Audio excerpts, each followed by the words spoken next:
Hi everyone, and welcome to another episode of Solar Tech. In today's episode, I want to give you a few reasons why you may not want to pick up the Google Pixel Fold, which interestingly enough did not stop me from purchasing it, but you may differ. Just to show that I am balanced in my review, what I will do is make a separate video giving reasons why you may want to purchase the Google Pixel Fold. So with formalities out of the way, let's go inside and discuss the topic of the day. So let's start with the elephant in the room with this device, and that is the price. When it was launched back in June 2023, it retailed for $1,800 or £1,749 in the UK for the 256GB model, which I can only describe as extortionate. And even as I make this video and publish it some 10 months later, the price has still not wavered on Google's official website. What I will say is that now and again they do reduce it by maybe about $300, or they offer you the Pixel Watch, which will reduce it by about $350. Nevertheless, it is really expensive. Now what you can do is have a look on the second-hand market, maybe eBay, Swapper. I know they're selling it there for obviously second-hand around the $800 region, and that's for like a good condition. If you want an excellent condition, then you're looking at paying maybe $1,000 thereabouts. You can even try the Amazon Renew program, etc., but nevertheless it's really expensive. Now you'll not believe this, but I managed to purchase this in the UK for £749, and that is for the 512GB model. I made a separate video on that, so you can take a look and you can see how I managed to purchase this for a really good offer. Now the offer may not be there depending on when you're watching this video, but I got this fantastic price. One thing to note about this device, and it's something that is not easily conveyed on camera, and that is the weight, because it comes in at around, I believe, 283 grams, which is definitely one of the heaviest foldables you'll find on the market. And even as I hold it like this, yeah, you definitely notice the weight. And again, if you're going to be on a phone call for a while, or just holding it for a while, yeah, you'll definitely notice the weight. So you want to get down, sign up to your local gym and start pulling some weights to make, so after a while this may feel light. Now the good thing about it is when you open it up like this, the weight feels dissipated. So yeah, it does. So it just feels yeah, really comfortable. It doesn't feel as much weight open as it is when it is closed.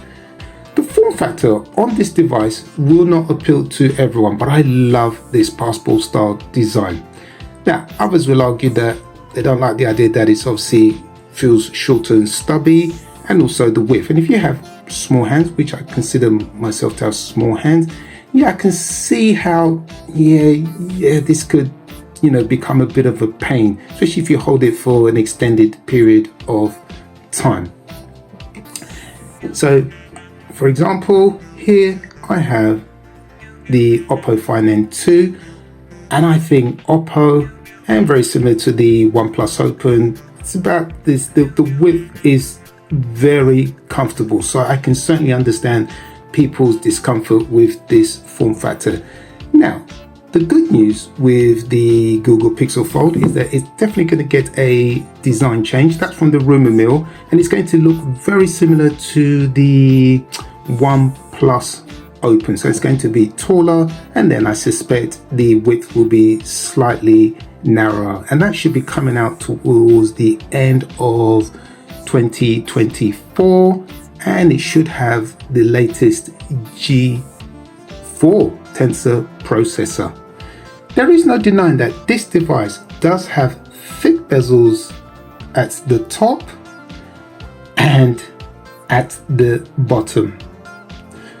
But what I do want to show you is that that shouldn't be a deal breaker whatsoever. So let me demonstrate what I'm talking about. So if I just put this, I'm not going to play that because I don't want to get any copyright strikes.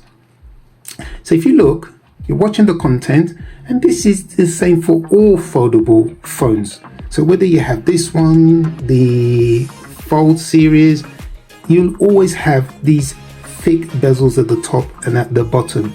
So my question to you now is, what relevance has the bezels on the top and the bottom got to do with whatever you're watching on the screen there? I think the answer is none, frankly. One thing to note with the Google Pixel Fold, and it goes for all Google Pixel devices, and that is the lack of customization. What do I mean by that? So let's take the Google search bar here. You cannot move it anywhere you like on the screen, and you cannot remove it at all. It is stuck permanently in one position, which is frustrating. The other thing with this device as well is that when you have, say for example, you have lots of apps all on the inner or outer display, what you cannot do is put them into folders. That would be a really nice touch, and then you could name those folders so they're easier to manage. So for example here, look at this. On my Oppo Find N2 here, you can see quite clearly you can put things into folders. Now when you're paying top dollar for a device like this, it should have all the bells and whistles. So again, that's really frustrating. So what it means is you just have a cluttered screen full of apps.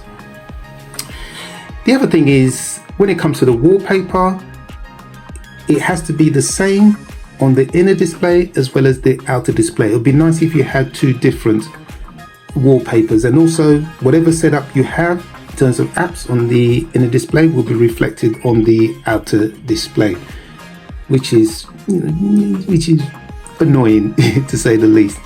And the other thing noticed as well, and again, all of what I've mentioned, you'll see this on Google Pixel devices, and that is if you look at the date and weather widgets there. So it would be nice if they were in color. So just to rubber stamp the point that I'm making when it comes to customization, here I've got the Oppo Find N2. So if I press down on the Google search bar, just see below there it says remove, so I can remove it, or I can move it anywhere that I like on the device. In addition to that, if I press down like so, and I select icons, and if you keep your eye on this row here, so you can see I can change the shape of the icon. So if I tap on this one, look at that, this square. Look at that, there, and there's one more there. Just have them really round. Moving on to the outer display of the Oppo Find N2. Remember, everything I'm showing you with this device is also applicable to the OnePlus Open. So, like we did on the inner display, so with the Google search bar, press down, we can remove it, thus giving us more real estate on the device, or move it anywhere like on the device. And I just think that is excellent. Little things like this make a big difference, and this device is a lot cheaper than the Google Pixel Fold. One last thing I want to show you, so if I just press down on here, see these options at the bottom, select the transitions, watch what happens when I select them. Look at that, how cool is that? This is excellent, I have to say. The level of customization on this device, yeah, makes it a joy to use. And it would have been nice to have seen some of these on the Google Pixel Fold. If you're enjoying this video, then subscribe to the channel below with the hearts. And it is free to do, as my analytics are showing less than 2% of you are subscribed to the channel. Also, let's get this channel to where it rightly deserves at over 1,000 subscribers pretty soon, because it does take a lot of time, effort, and not to talk of the money spent bringing these high quality videos to you. As someone who has numerous Google Pixel devices, there is one common theme across them, and that includes this Google Pixel Fold, and that is that they get hot. Now, the getting hot is not an issue because that happens across a lot of phone manufacturers. But the issue I have with the Google Pixel Fold and other Pixel devices is that they tend to get hot if the climate is, say, for example, 80-90 degrees Fahrenheit, or you've been filming for an extended period of time. And what will happen is that you'll get a message on your screen telling you that the device is hot, and it will just stop filming, which is most frustrating. So as a result of that, what I always do is have another phone manufacturer's phone with me, because I find as great as the cameras are on this device, it is just unreliable. It is known that Google devices, along with the Google Pixel Fold, do take fantastic photos and videos, and the results are outstanding. Of course, you also have different camera modes. So here you have long exposure, portrait, night sight, panorama, and photosphere. Now, it would have been nice if this device, especially at this price point, had a few other options. So just to rubber stamp what I'm saying, so here I've got the Samsung Galaxy Z Fold 3, and as you can see, you've got Expert RAW, you have Pro Video, so that allows you to tweak the white balance, ISO settings, etc., giving the director or the person shooting the video more control. And you also have director's view and portrait view, and I would have loved to have seen those last two options included in the Google Pixel Fold. Of course, there is no 8K recording on the Google Pixel Fold. But is that a deal breaker? If, for example, you're like myself, you like the software and the One UI and the way everything works on the Samsung Galaxy Fold or any other Samsung Galaxy devices, you'll know that the Samsung devices are packed with features, some you will never use.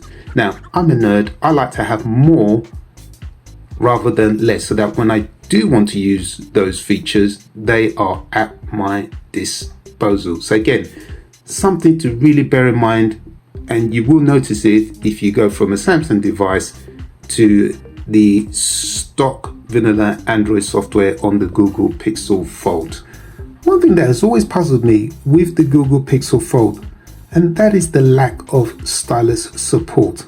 Agreed, this is Google's first attempt at a foldable device, but this would have been in the planning stages for some time. They would have seen the Samsung Z Fold series, and I think it's only, from the fourth iteration or so, then it had stylus support. They would have seen the OnePlus Open. They would have seen, if they look even further afield, the Honor Magic V2 Ultimate, they have a stylus. And with the OnePlus Open and the Honor Magic V2, the stylus support is also on the outer display. But as a bare minimum, Google should have offered stylus support on the internal display of this device. And I repeat, when they're charging $1,800 for this device, for me, it should have all the bells and whistles. What I will say is that I have managed to get a very basic stylus for the device that you can use. So bought this one here. So it's got this chunky tip there. If I can display that on camera, it's got a chunky tip there. But the good thing with that is that you can press down as hard as you like on the display and it's not going to damage it. So it'll perform basic functions. So again, yeah, really useful. I'm someone that really loves using a stylus and I find this really useful. Now, what I will say is that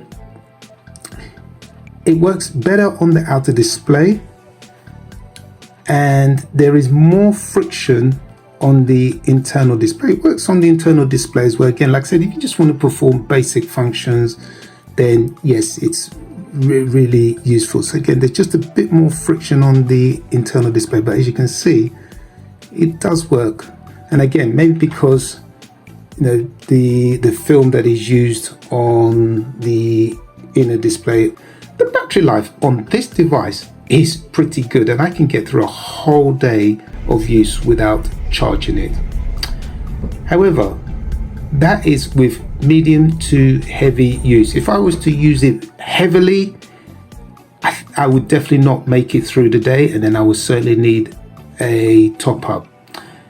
And that's where the downside of this battery comes into play, because if you let it run too low, it will take it can take maybe an hour and 30 minutes to fully charge, and if you're needing it quite quickly, you will struggle. The good thing with this device is that it comes with wireless charging, but again, if you leave it too low and you use the wireless charging option, it will take maybe a couple of hours for it to fully charge. There is a feature within the settings menu called adaptive charging. Now when you turn that feature on, it will do two things. Firstly, it will help extend the battery life of the device over a long period of time, and secondly, it acts as a trickle charge. So say for example, getting ready to go to bed and you're running low on battery life on your device, when you turn on the adaptive charging feature, guaranteed by the morning your device will be fully charged at 100%. One thing I definitely want to bring to your attention, especially if you're thinking of investing in the Google Pixel Fold. Now, it may not be a deciding factor, but I think it is imperative that you know before you spend your hard-earned money. So on the top here, I've got the Samsung Galaxy S24 Ultra, and then at the bottom, I've got the Google Pixel Fold. So what I'm going to do is just zoom to fill both screens, like so, and again, no issues. Now, what I want to bring to your attention is this punch hole on both devices. So now let's start with the S24 Ultra. So if I bring it back to its original state, so you see you've got nice bars, sort of dark bars on the sides there, and the pinhole is hidden when watching content. Now let's do the same with the Google Pixel Fold.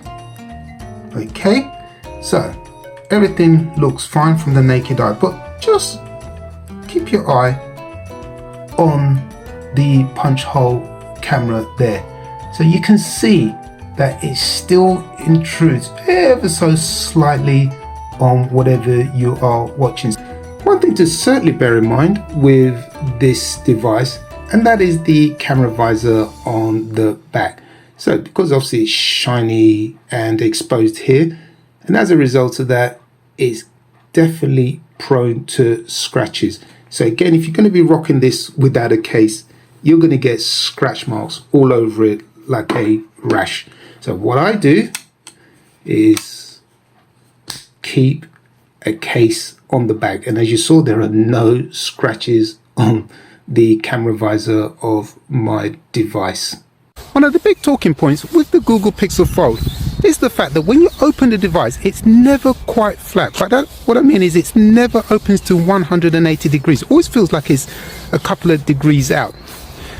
So what you really need to do is just give it that little extra nudge for it to get to 180 degrees. Nevertheless, what I will say is that it has never affected the performance of the device. Now, I may have a theory why the device does not open to 180 degrees. And if you ever notice that the device is sold folded, and just to think, from the time it's manufactured to the time you pick up your shiny new device, that's many months. And as a result of that, it can definitely affect the way the device behaves when it is opened. Well, that pretty much wraps it up for this episode. My name is Sholo. Thank you for watching, and I'll see you in another episode. Ciao.